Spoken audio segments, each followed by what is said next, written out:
Binabalik sa malambot, makinis na balat. 1 tablespoon po ng asin. Iodized salt, rock salt, pwede pong gamitin. Ang salt na to tumutulong magbigay cleansing, detoxifying na rin. At 1 teaspoon po ng toothpaste. White toothpaste nga po ang aking inilagay. At dito nga po sa mga kombinasyon na ating pinagsama, perfect gamitin panglinis, detoxifying na nagbibigay improve na rin para sa balat. Na nagbibigay clear complexion lalo na pag in-apply sa ating mga balat. Kasama na rin ng coconut oil, 1 teaspoon po ang aking inilagay. Na siyang maglalak ng moisture, makinis, lalo na rin pinapanatilihin itong malambot na hindi nagdadry, na tumutulong na pakinisin, palambutin ang mga tuyo, gaya na lang ng maaligasgas.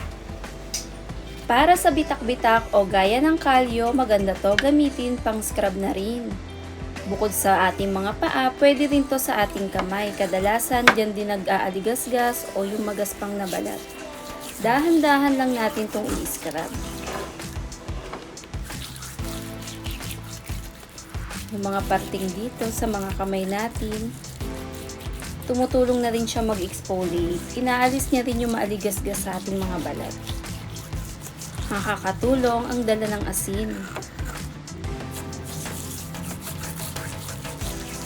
Bandang paa, pwede mo rin itong gawin.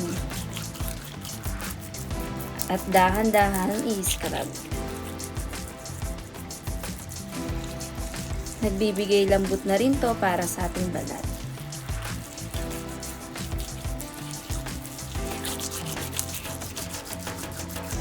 Hindi naman maiiwasan yung maging maadigasgas yung ating mga balat gaya sa paa. Pero ito ang simpleng pamamaraan, gamit lang din tong asin, toothpaste, at yung coconut oil. Nagbibigay moisture na rin to. Pagkatapos natin itong i-scrub, pwede mo na itong banlawan. Malambot at makinis sa ating kutis. Thanks for watching